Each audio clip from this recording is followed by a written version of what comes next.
Hello everyone, how are you? I hope you all are happy. Stay home, stay safe. Today, once again, I welcome all of you in my channel, Learn English Spontaneously with Repetition Day. Here, today, we are going to study one of the interesting poems of 12th standard, She Walks in Beauty by Lord Byron. Before start actual videos, I request all of you to subscribe my channel and press the icon bell to get latest and updated videos. So let us see.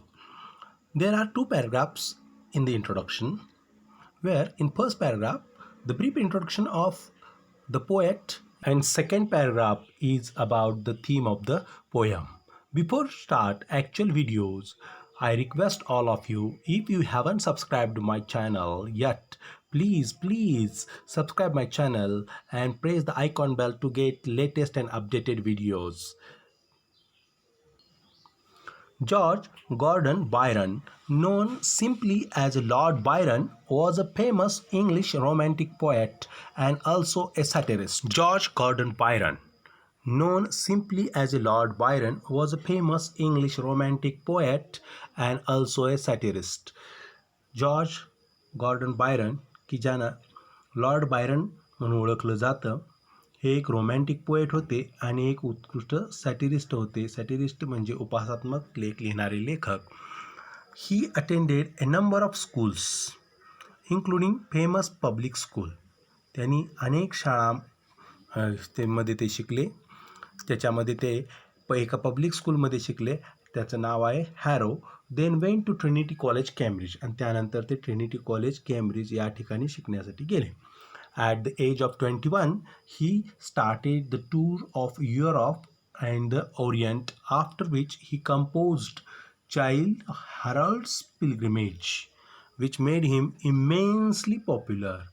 वयाच्या 21व्या वर्षी त्यांनी युरोपला एक tour केली आणि त्यानंतर त्यांनी child's हॅरोल्ड्स pilgrimage नावाचं एक प्रवास वर्णन लिहिलं की जे इमेन्सली म्हणजे प्रचंड गाजलं, पॉप्युलर झालं.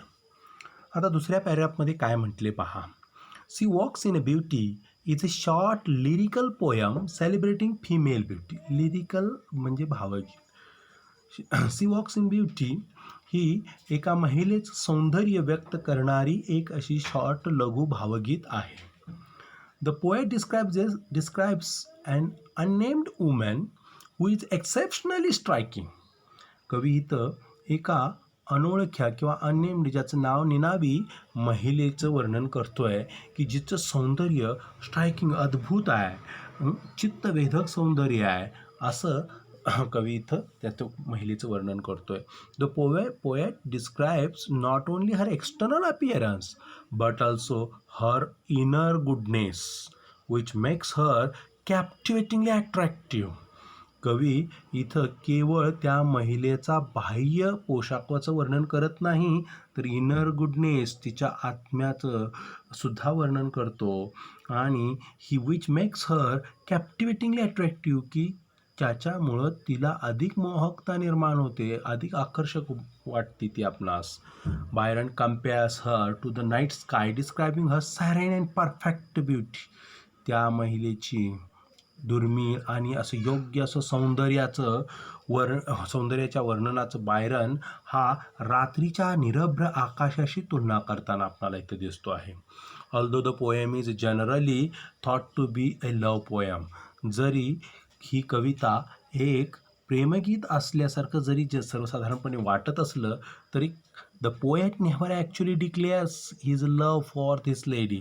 तर कवीनं कधीही आपल्या प्रेमाची, त्या महिलेबद्दल असलेल्या प्रेमाची कधीही कबुली दिली नाही किंवा त्यानं कधीही घोषित केलेलं नाही. So let's start the actual poem. She walks in beauty. She walks in beauty like the night of cloudless climes and starry skies, and all that's best of dark and bright meet in her aspect and her eyes, thus mellowed to that tender light which heaven to gaudy day denies. So let us see some difficult words. C walks in beauty. Walks in beauty म्हणजे भारदस्त चाल. वॉक्स in beauty म्हणजे इथं भारदस्त चाल असं घ्यायचं आहे.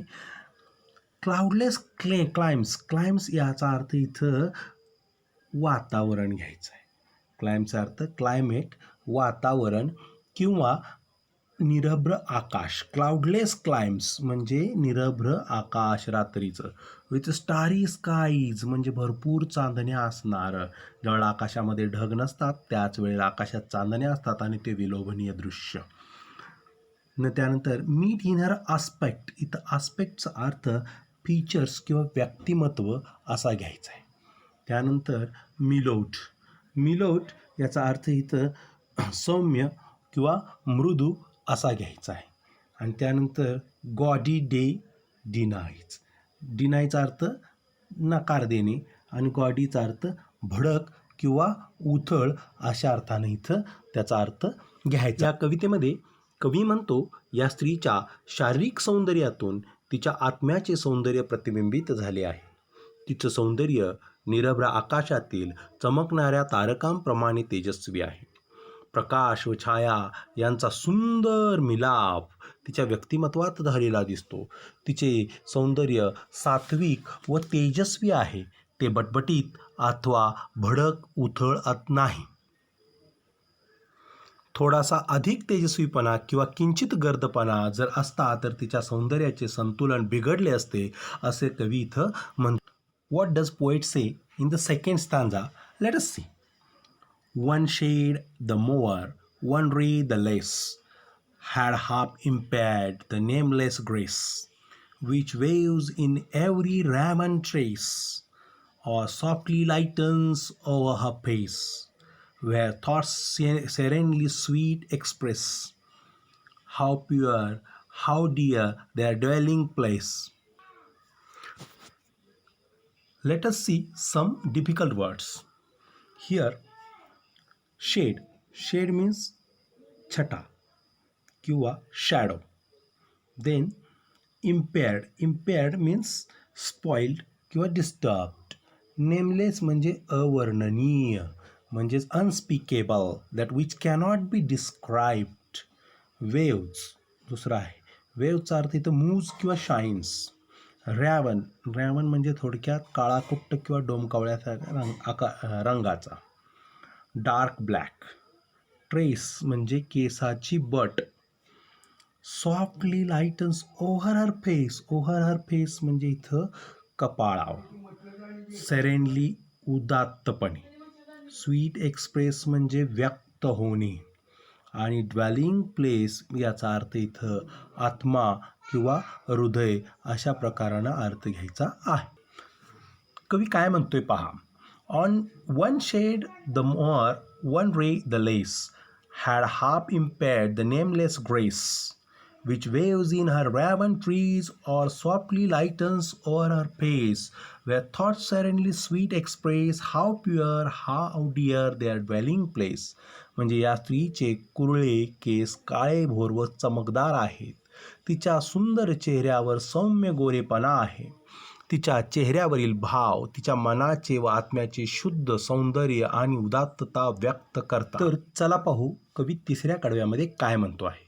And on that cheek and over that brow, so soft, so calm, yet eloquent, the smiles that win, the tints that glow, but tale of a days in goodness spent, a mind at peace with all below, a heart whose love is innocent. इथं काही कठीण शब्द आलेले आहेत. त्या कठीण शब्दाचा अर्थ पाहूया. चीक म्हणजे गाल. त्यानंतर दुसरं आहे ब्रो म्हणजे भुवई.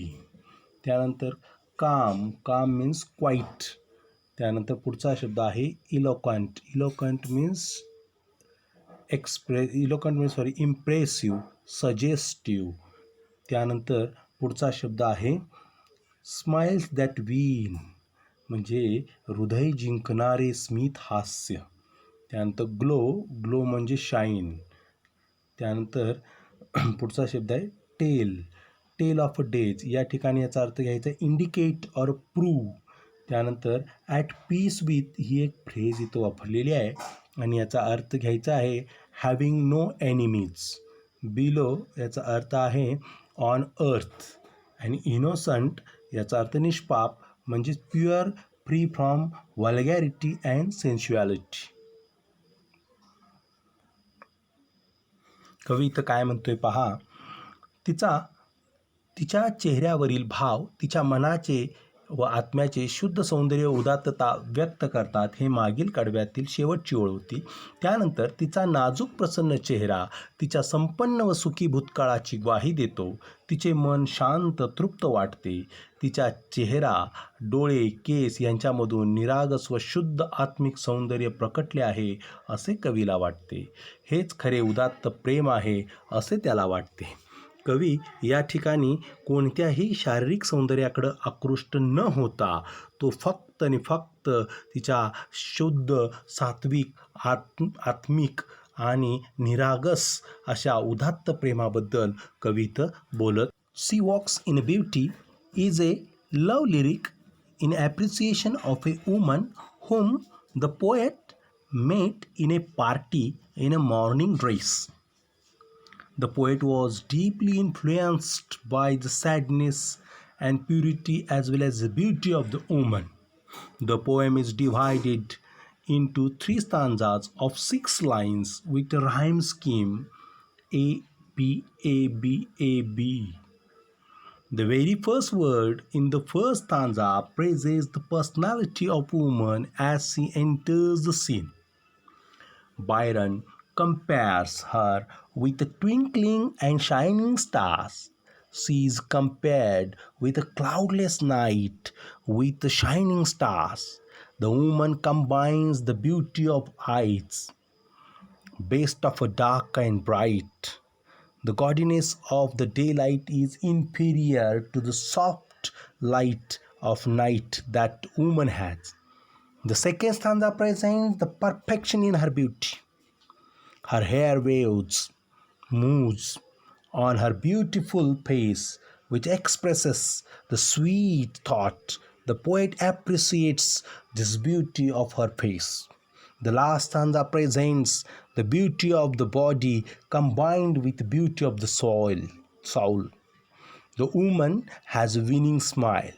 The brightness of her face tells her goodness. She has a mind very much peaceful and a heart which is innocent. It is free from sensuality and vulgarity.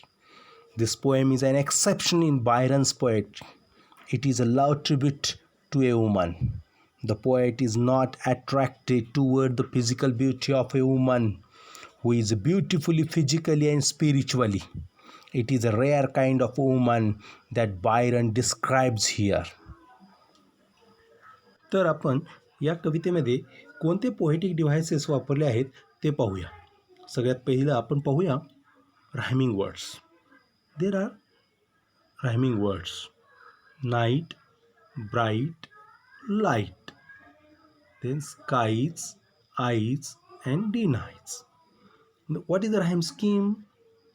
Night A, skies B, bright night and bright, so A, eyes B, light once again A, D nights B. So rhyme scheme is AB, AB, AB. अशा पद्धतीनं या पहिल्या कडव्यामध्ये rhyme scheme आहे. त्यानंतर पहिल्या कडव्यामध्ये कोणते figure of speech वापरलेले आहेत तर पहा. She walks in beauty like the night. Here indirect comparison is made between walking beauty and night. Walking in beauty and night याच्यामध्ये इनडायरेक्ट कम्पॅरिझन आहे. सो या शब्दामुळे दिसतं, लाईकमुळे दिसतं, म्हणून इथं simile. Figure of speech is simile. Second, of cloudless climes and starry skies. Sound C and sound S repeats, so the figure of speech is alliteration. Then next here in third line, and all that's based of dark and bright. So the figure of speech is Antithesis. Figure of speech is antithesis. And then next, meet in her aspect in her eyes. So word her is repeated. So the figure of speech is repetition. Then in last line, to gaudy days denies. The sound D is repeated here, so the figure of speech is alliteration. In second stanza, there are some rhyming words. Let us see.